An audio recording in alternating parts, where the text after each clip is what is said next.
बिस्मिल्लाहिर्रहमानिर्रहीम। अस्सलाम वालेकुम स्टूडेंट्स, कैसे आप सब? उम्मीद है सब खैरियत से होंगे। आज हम करेंगे क्लास 10 की एक्सरसाइज 3.7। बहुत ही इम्पॉर्टेंट एक्सरसाइज है और इसका एक क्वेश्चन जो है वो लॉन्ग में ज़रूर आता है 10 मार्क्स का, यानी कि आपको 3 करने होते हैं और उसमें से एक क्वेश्चन जो है वो ये 10 मार्क्स का इस एक्सरसाइज में से होता है, जो आपको इसी मेथड से करना होगा। वेरी इजी, एक दफ़ा कॉन्सेप्ट समझ लीजिएगा।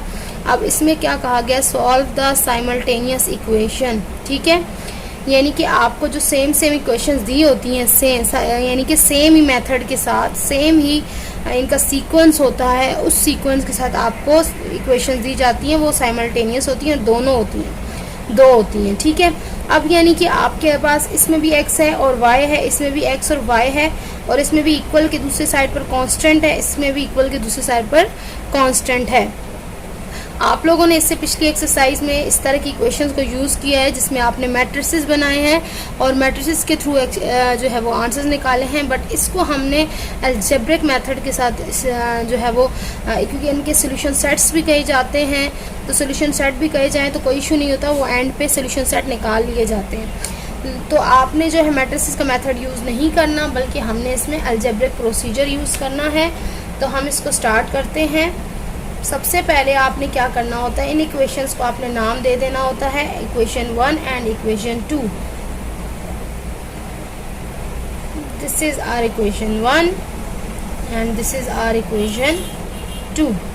अच्छा, इसमें आपने सॉल्व करने के लिए, अगर आपको क्लास 8 याद है तो क्लास 8 में आप लोगों ने साइमल्टेनियस इक्वेशन किया था, जिसमें दो मेथड यूज़ होते हैं, एलिमिनेशन और सब्स्टिट्यूशन मेथड।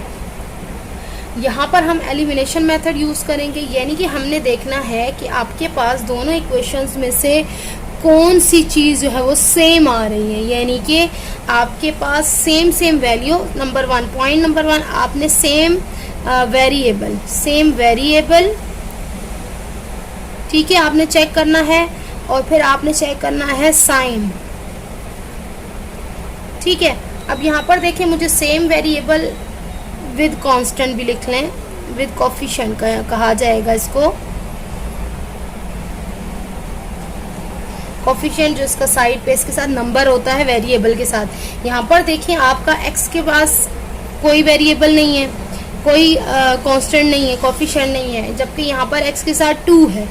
अब ये तो मेरा सेम नहीं है, मैं इसको चेक कर लेती हूँ, क्या ये सेम है? जी, y के साथ यहाँ पे भी कुछ नहीं है, y के साथ यहाँ पे भी कुछ नहीं है। सही है, तो इसका मतलब है हमने क्या करना होता है, x या y में से किसी एक को एलिमिनेट, यानी कि बाहर निकाल देना होता है इक्वेशंस के अंदर से।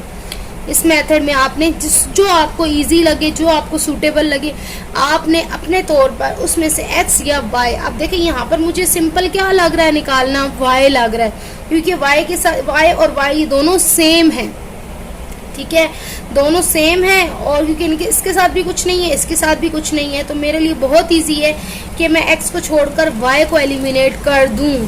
अब मुझे सिंपल क्या करना पड़ेगा, एलिमिनेट करने के लिए एक तो आपके सेम वेरिएबल के साथ सेम कोफिशिएंट होना चाहिए, दूसरा आपका डिफरेंट साइन होना चाहिए। क्या होना चाहिए? Different sign. अब यहाँ पर दोनों चीज़ें मेरे पास y के ऊपर पूरी दोनों कंडीशंस y के ऊपर पूरी फुलफिल हो रही हैं। ठीक है, तो मैं आराम से y को जो है निकाल सकती हूँ, एलिमिनेट कर सकती हूँ। कैसे? अब मुझे क्या करना होगा, ऐसे ही नहीं काट देना। ठीक है, हमें इसको एलिमिनेट करने का कोई मेथड होता है, यानी कि मुझे इन इक्वेशंस को ऐड या सब्ट्रैक्ट करना पड़ेगा। देखिए, अगर आपके पास दोनों के साइन डिफरेंट है, मुझे डिफरेंट साइन चाहिए। ठीक है, तो मैं डिफरेंट साइन है तो मैं इसको करा दूंगी ऐड, क्योंकि आपको पता है ऐड करते हुए कोई भी साइन हम चेंज नहीं करता है, जो होता है एज इट इज रह जाता है। ठीक है, सब्ट्रैक्ट मैं तब करूंगी जब मेरे पास दोनों सेम साइन होंगे और उसका साइन मुझे चेंज करना होगा, एक का साइन। अब यहाँ पर मेरे पास ऑलरेडी डिफरेंट साइन है जिसकी मुझे ज़रूरत थी, तो मैं इसको सिंपल कर लूंगी ऐड। तो लिख लेंगे by adding equation 1 and 2 we have.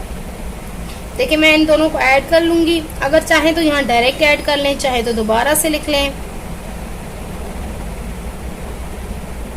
Add कराते हुए आपको क्या करना होता है, कोई साइन चेंज नहीं कराना होता, कुछ भी नहीं। अब देखिए जब ऐड होगा ना ये 2 और यहाँ इसके पास क्या होता है 1, 2 + 1 कितने हो जाएंगे 3x। अब यहाँ पर -y और यह +y, और प्लस माइनस क्या हो जाता है आपस में कैंसिल, यानी कि प्लस माइनस माइनस, और y में से y निकला तो आंसर क्या आया 0। या 0 लिख दें या इसको कैंसिल करा दें, यानी कि ये एलिमिनेट हो गया।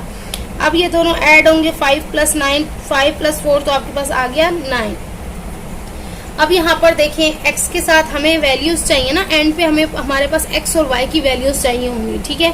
तो यहाँ पर देखें हम इजीली इस इक्वेशन को सॉल्व करने के लिए x की वैल्यू निकाल सकते हैं। x को इधर ही रहने दें, x के साथ 3 क्या हो रहा है मल्टीप्लाई, 3x के साथ जब इस तरह लिखा जाता है कोई भी नंबर तो वो उसके साथ मल्टीप्लाई हो रहा होता है। तो अब ये देखें 3x के साथ क्या हो रहा है मल्टीप्लाई, तो मैं 3 को इधर लाऊंगी तो यहाँ आकर क्या हो जाना है इसने डिवाइड। तो अब देख लें 3 × 1 = 3, 3 × 3 = 9, ये कैंसिल हो गया। तो आपके पास x की वैल्यू क्या आ गई 3, ठीक है, यही हमें चाहिए था। अभी हमें y की वैल्यू भी चाहिए, ठीक है, y की वैल्यू भी निकालनी है। अब y की वैल्यू निकालने के लिए बहुत सिंपल आपके पास रह जाता है, जब आप किसी भी यहाँ से एलिमिनेट करने के बाद किसी भी एक की वैल्यू आ जाएगी और दूसरे की वैल्यू निकालने के लिए आपने क्या करना होगा, बहुत सिंपल है, सिंपल आपने क्या करना होगा, उठाना होगा पुट x = 3 इन इक्वेशन, किसी भी एक इक्वेशन में पुट कर लें आंसर जिसमें आपको इजी लगे, आंसर सेम। देखें इसमें मेरे लिए पुट करना ज़्यादा इजी है क्योंकि यहाँ x और y के साथ कुछ भी नहीं है तो वो इजीली सॉल्व हो जाता है, ठीक है। इन इक्वेशन 1 आप 1 में पुट कर लें, 2 में पुट कर लें, कोई इशू नहीं है। देखिए x, अब मुझे क्या करना होगा, मेरे पास x की वैल्यू निकली है ना, पहले मैं लिख लेती हूँ पूरी इक्वेशन। अच्छा अब मुझे क्या करना है, x की जगह पे क्या पुट करना है 3, तो x की जगह पे मैं क्या लिख लूँगी 3, और y की जगह पे कुछ भी नहीं क्योंकि y की कोई वैल्यू नहीं है तो एज इट इज़। अब देखें अब मुझे इसको सॉल्व करना है क्योंकि मुझे y की वैल्यू चाहिए, y को एज इट इज़ इधर रहने दूंगी।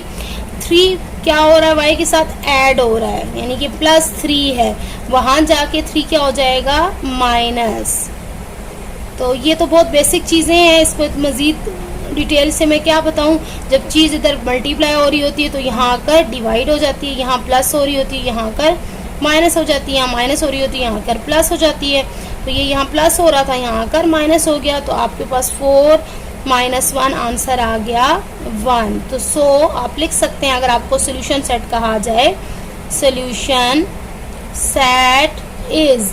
अब देखिए हमेशा सोल्यूशन सेट में या कोई भी सेट होता है, इस तरफ आपके पास x होता है और इस तरफ आपके पास y होता है। तो x की वैल्यू आपकी आई 3 और y की वैल्यू आई आपकी 1, तो यही आपका आंसर होता है। वेरी सिंपल क्वेश्चन था, ये फर्स्ट क्वेश्चन था इसलिए बहुत ही सिंपल था। थोड़े से आगे क्वेश्चन जो हैं थोड़े से डिफरेंट, थोड़े से कॉम्प्लिकेटेड आप कह सकते हैं, लेकिन आपने कॉन्सेप्ट समझ लिया तो it's very easy for you कि आप इसको किस तरह से सॉल्व करते हैं। अब चलते हैं इसके पार्ट 2 की तरफ। थोड़ा सा इसमें आपने अपना कॉन्सेप्ट लगाना होता है, थोड़ा खुद से सोचना होता है। देखिए इस तरह की इक्वेशंस आपको कहीं पे भी आ सकती हैं, हो सकता है आपको ये डिफरेंट इक्वेशंस, बुक्स चेंज होती रहती हैं, मेथड यही होगा, इक्वेशंस डिफरेंट दे देंगे, आपने मेथड समझ लिया तो आप खुद से उन इक्वेशंस को सॉल्व कर सकते हैं। मेरे पास जो बुक है हो सकता है नेक्स्ट ईयर वो बुक ना हो या थोड़ी सी चेंज हो, लेकिन मेथड यही यूज़ होगा इंशाल्लाह के एक्सरसाइज के अंदर। तो आप मेरे मेथड को फॉलो करें और जो इक्वेशन जो भी आपको दी हुई है आप उसको नंबर्स वही यूज़ कर लें।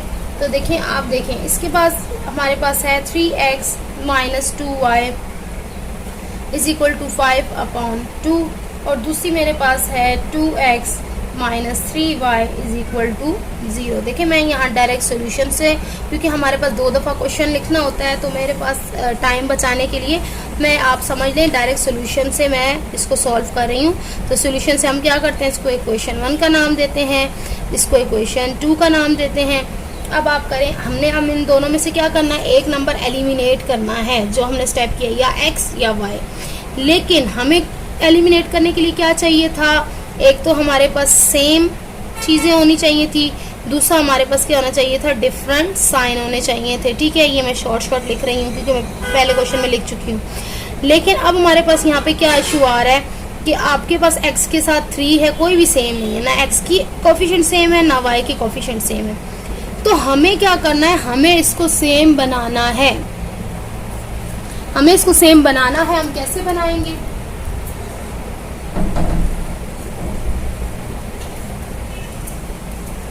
इनको सेम बनाने के लिए अब हमने थोड़ा सा सोचना है कि हम इनको कैसे सेम बना सकते हैं। कि अगर मैं 3 को मल्टीप्लाई करूं किसी ऐसे नंबर से और 2 को मल्टीप्लाई करूं किसी ऐसे नंबर से, तो वो दोनों सेम हो जाएं। यानी कि या मैं इनको सेम कर लूं या मैं इनको सेम कर लूं, ऐसे नंबर से मल्टीप्लाई करूं कि आंसर दोनों का सेम आ जाए। देखें, अगर मैं 3 को मल्टीप्लाई करती हूँ 2 से, तो 2 3 से क्या हो जाएगा? 6x। ठीक है, अब मैं इसको भी 6 बनाने की कोशिश करूंगी। ठीक है, अगर मैं इसको 2 को 3 से मल्टीप्लाई करूं, 3 2 से क्या हो जाएगा? 6x। तो दोनों x सेम हो गए, 6 हो। यही आपकी ट्रिक है, यही आपने बिल्कुल ज़हन में रखना है। आप चाहे तो y को उठा ले, चाहे तो x को उठा ले, इससे कोई हर्ज नहीं है, कोई फर्क नहीं पड़ेगा, जो आपको इजी लगे। मुझे इजी लग रहा है x, y भी सेम है लेकिन y के साथ साइन है, तो ये सिंपल हो जाएगा। तो मैं क्या करूंगी? Now we multiply equation 1 with, किसके साथ करने जा रही हूँ? इक्वेशन 1 को मैं मल्टीप्लाई करूंगी 2, ठीक है, एंड इक्वेशन 2 विद, किसके साथ करना है? इक्वेशन 2 को मैंने 3 के साथ। 2, अब क्यों मैं कर रही हूँ तो ये भी आपको लिख देती हूँ ताकि आपको याद रहे। इक्वलाइज द कोफिशिएंट, ये लिखना आपके लिए बहुत ज़रूरी नहीं है, लिखते हैं तो बहुत अच्छा होता है, ऑफ x इन इक्वेशंस। ये इसलिए लिखवाया ताकि आपको याद रहे कि आप ये मेथड, ये स्टेप क्यों कर रहे हैं। हम इनके कोफिशिएंट x के कोफिशिएंट को सेम करने के लिए ये स्टेप हम कर रहे हैं। तो अब आप देखें कि पहले हम इक्वेशन 1 को उठा लेते हैं। इसको मैंने किसके साथ कहा? 2 के साथ। तो 2 मल्टीप्लाई बाय ये पूरी इक्वेशन हम लिख लेंगे, क्योंकि खाली x के साथ तो मल्टीप्लाई नहीं होगा, क्योंकि ये पूरी इक्वेशन है और जो भी हम काम करेंगे पूरी इक्वेशन के साथ करेंगे, किसी एक नंबर को अलग से बीच में से नहीं उठा सकते। तो 3x माइनस 2y, तो ये आ रहा, चलें इक्वल के साइड पर डायरेक्टली कर लेते हैं, मल्टीप्लाई बाय 2। अच्छा, अब देखें, पहले हम इसको कर लेते हैं, पहले इसको सॉल्व कर लेते हैं ताकि आपके पास आंसर आ जाए, फिर हम दूसरी क्वेश्चन को उठाते हैं। तो 2 3 से क्या हो गया? 6x माइनस, अब साइन जो है वो प्लस माइनस के साइन को देखना है, 2 2 ज़ा 4y, और यहाँ पर देखें, आप देखें ये मल्टीप्लाई हो रहा है। जब यूँ मल्टीप्लाई हो रहे होते हैं तो ये आपस में कैंसिल हो सकते हैं, तो ये आपके पास सिंपल आ जाएगी, क्योंकि आप यूँ मल्टीप्लाई करें 5 2 ज़ा 10, ठीक है, ऊपर 10 आ गया तो 2 5 से कट जाएगा, वापस इसने 5 ही आना है। अच्छा, ये अब आपकी आ गई इक्वेशन नंबर, इसको हम कह लेंगे 3, ठीक है। अब हम करते हैं इक्वेशन नंबर 2 को यूज़ करते हैं। तो 2 को हमने किसके साथ करना था? 3 के साथ। तो 3 मल्टीप्लाई, चाहे तो आप एक साथ दोनों को लिखकर भी सॉल्व कर सकते हैं, चाहे तो सेपरेटली। 0 ही है तो 0 मल्टीप्लाई बाय 3 तो वैसे ही 0 हो जाना है। तो उसको करें, 3 2 ज़ा हो गया 6x माइनस 3 3 ज़ा 9y इज इक्वल टू 0। सही है, तो ये आपके पास आ गई इक्वेशन नंबर 4। अब देखें, ये 6x, ये 6x, हमें अब ये तो सेम नहीं हुए, इसलिए हमने इसी को देखना है, x वाले को, इसको एलिमिनेट करेंगे। अब एक चीज़ तो हमने सेम कर ली, सेम कोफिशिएंट हो गए, ठीक है, सेम कोफिशिएंट हो गए, ये मैं शॉर्ट लिख रही हूँ। अब एक चीज़ इनमें सेम नहीं है, क्या चाहिए? Different sign. तो साइन डिफरेंट नहीं है, साइन दोनों के, इसके पास भी प्लस है, इसके पास भी प्लस है, तो साइन को डिफरेंट करने के लिए हमें क्या करना होता है? माइनस, ठीक है। जब साइन ऑलरेडी डिफरेंट हो तो आपने ऐड कर लेना होता है दोनों इक्वेशंस को, जब साइन सेम हो तो आप दोनों इक्वेशन को सब्ट्रैक्ट कर लें, बस ये याद रख लें, ठीक है। तो हम लिख लेंगे, नाउ बाय सब्ट्रैक्टिंग, अब कौन सी इक्वेशन को करना है? इक्वेशन, अब पहले ये लिखते हैं, ठीक है, इसको इसमें से हम करते हैं ना, तो इक्वेशन 4 फ्रॉम, यानी कि इस इक्वेशन को इसमें से माइनस करेंगे, फ्रॉम 3 वी हैव अब ये बोर्ड मुझे इरेज करना होगा, लेकिन ये इक्वेशंस हम पहले लिख लेते हैं यहाँ पर। आई होप कि आपने नोट डाउन कर लिया होगा ये कि मुझे ये इक्वेशंस चाहिए। पहले हम वही लिखेंगे, इक्वेशन नंबर 3, 6x हमारी क्या आई थी, 6x minus 4y is equal to 5, और दूसरी हमारी क्या आई थी, 6x minus 9y is equal to 0। 6x minus 9y is equal to 0, ये आपकी आ गई थी क्वेश्चन नंबर 3 एंड 4।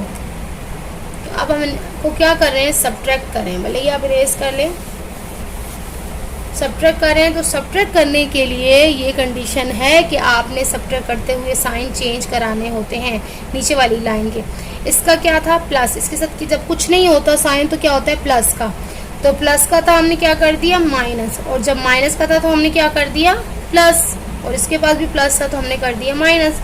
अब देखें, ये प्लस का 6x, ये माइनस का 6x, plus minus, minus 6 minus 6 0, 0x, या इसको क्रॉस कर दें, प्लस 6 माइनस 6 क्रॉस, एलिमिनेट हो गया x। अब बचा ये, अब देखें माइनस, और ये अब चेंज हो गया। इस साइन को अब नहीं देखना है आपने, इसके इस साइन को देखना है।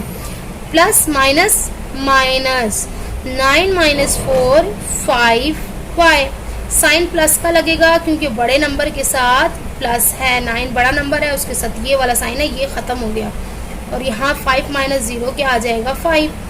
अब y, 5 यहाँ पर क्या हो रहा है, y के साथ मल्टीप्लाई, यहाँ आकर क्या हो जाएगा, डिवाइड। तो ये देखेंगे आ गया आपके पास 1 आंसर, यानी कि आपके पास y की वैल्यू क्या आ गई, 1। अब हमने सेम मेथड करना है। हमने क्या करना है, y की वैल्यू जब आ गई तो x की निकालने के लिए हम क्या करेंगे, पुट कर देंगे इसको। तो इक्वेशन मैंने लिखी नहीं, लेकिन मेरे पास यहाँ लिखी हुई है, put y is equal to 1 in equation. अब आप देखें किस में आप इजीली पुट करके आंसर ला सकते हैं, तो आप देख लें। इन इक्वेशन हम 2 में पुट कर लेते हैं, 2 ज़रा सिंपल थी, तो 2 इक्वेशन मेरे पास थी 2x, क्योंकि मैंने यहाँ से इरेज कर ली है। तो मुझे बुक में आप देखिएगा, सामने आपके तो सामने ही होती है, कॉपी होती है तो कॉपी के तो अंदर सामने ही होती है। ये सिंपल थोड़ी सी क्वेश्चन थी, अपॉन वाली मैंने नहीं ली, अपॉन वाली को फिर हल करने में थोड़ा डिफिकल्ट होता है। तो ये सिंपल वाली क्वेश्चन ली, इसमें मैंने अब क्या करना है, y की जगह पे 1 पुट करना है, बाकी सेम रहेगा। तो आपके पास x की वैल्यू निकल आएगी। ये देखिए y की जगह मैंने क्या पुट कर दिया, उसकी वैल्यू 1, और यहाँ पे क्या आ गया, 0। अब यहाँ पर देखें 2x माइनस 3 1 ज़ा 3। अब देखिए एक y ख़त्म हो गया ना, अब सिर्फ x रह गया। अब मुझे क्या करना है, चूँकि मुझे x की वैल्यू निकालनी है तो मुझे आहिस्ता आहिस्ता करके x को अकेला करना होगा और सारी वैल्यूज़ को दूसरी साइड पे शिफ्ट करना है। तो अब देखें 2x, पहले जो x के विदाउट है ना उसको उधर लेकर जाएंगे। ये -3 है, उधर जाकर क्या हो जाएगा, +3, 0 + 3। अब 0 + 3 क्या हो गया, 3 हो गया। अब आपके पास 2, अब 2x के साथ क्या हो रहा है, मल्टीप्लाई, तो यहाँ की क्या हो जाएगा, डिवाइड। तो ये आपके पास क्या आ गया, x की वैल्यू आ गई आपके पास। अब इसको मज़ीद हम सॉल्व नहीं कर सकते क्योंकि पॉइंट में आंसर आएगा, तो उसको ऐसे ही रहने दे, कोई इशू नहीं है। तो बस यही आपका आंसर आ गया, तो आप लिख लेंगे। So solution set is, solution set is क्या आया, पहले x लिखते हैं फिर y लिखते हैं, भले इसमें कुछ भी आंसर आए, आपका सीक्वेंस कुछ भी हो, पहले y की वैल्यू आ रही हो, लेकिन मैंने आपको बता दी है कि इस साइड पर क्या होता है, x होता है और इस साइड पर y होता है। तो यहाँ पर आप x की वैल्यू लिखेंगे और यहाँ पर आपके पास y की वैल्यू आ जाएगी, और यही आपका सोल्यूशन सेट कहलाता है। ठीक है, आई होप कि आपको ये क्वेश्चन भी समझ में आ गया होगा। इजी है, बस यही मेथड होता है, या तो आप बस सिंपल आपको मल्टीप्लाई करना होता है और मल्टीप्लाई करके बैलेंस करना होता है, इक्वेशंस को इक्वल करना होता है उनके कोफिशिएंट्स को, फिर आप प्लस या माइनस करके इस तरह से वैल्यूज निकाल लेते हैं। बहुत इजी है आपके पास। आपको क्वेश्चन नंबर 3 भी करा देती हूँ, इसके टोटल 5 ही क्वेश्चन हैं, तो क्वेश्चन नंबर 3 करवाने जा रहे हैं हम, इसको नोट डाउन कर लें। देखिए मैं आपको दोबारा कह रही हूँ कि आपके पास हो सकता है बुक्स चेंज हो, यानी कि नेक्स्ट ईयर आपकी बुक्स चेंज आए, या मेरे पास प्रीवियस बुक हो तो उसमें हो सकता है चेंज हो, लेकिन ये याद रखिएगा कि मेथड सबका सेम ही होता है। इस तरह की एक्सरसाइज अगर आपके पास आ रही है बुक के अंदर तो यही मेथड यूज़ होगा। आपने मेथड को फॉलो करना है और अपने आंसर्स को निकाल लेना है। फिर अगर आपके पास कोई इशू आता है सॉल्व करने में तो आप मुझे बता सकते हैं, इंशाल्लाह आपको फ़ौरन से रिप्लाई देने की कोशिश करूँगी। देखें ये आपके पास इक्वेशन 1 हो गई, ये आपके पास हो गई इक्वेशन नंबर 2। तो अब आप देखें यहाँ पर भी सेम नहीं है, कोई भी हमारे पास कोफिशिएंट सेम नहीं है, x के साथ यहाँ पे डिफरेंट है, तो ये भी y के साथ डिफरेंट है। तो आप देखें किसको आप सेम कर सकते हैं इजीली। देखिए आप 5 को 9 नहीं बना सकते क्योंकि 5 के टेबल में 9 नहीं आता, 9 को 5 नहीं बना सकते, ये मुश्किल हो जाएगा। यानी कि आपको दोनों इक्वेशंस को मल्टीप्लाई करना पड़ेगा, यानी कि 9 5 से करेंगे तो 45 आएगा, 5 9। जैसे आपने क्वेश्चन नंबर 2 में किया ना, वही सेम स्टेप आप कर सकते हैं अगर आप x को एलिमिनेट करना चाहते हैं। लेकिन मुझे यहाँ सिंपल लग रहा है कि मैं y को एलिमिनेट करूँ। कैसे?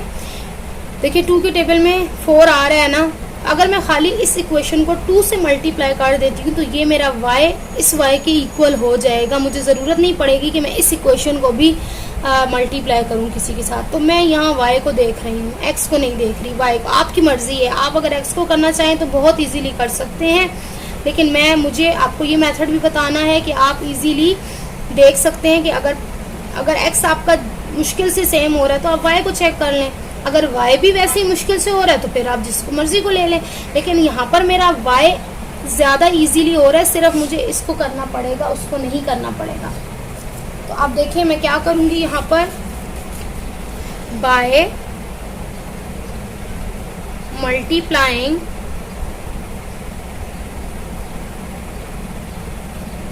Equation 2 by 2 we have. देखिए मैंने कहा कि मैं अगर सिर्फ इक्वेशन 2 को 2 से मल्टीप्लाई करूं तो मेरे पास क्या आ जाएगा। देखिए मैं करती हूँ 2 से multiply, 5x minus 2y is equal to 7। 2 5 ज़ा 5 2 ज़ा 10x माइनस 2 2 ज़ा 4y इज इक्वल टू 7 2 ज़ा क्या हो गया 14, यहाँ लिख लें 14। अब ये आपके पास आ गई इक्वेशन नंबर 3।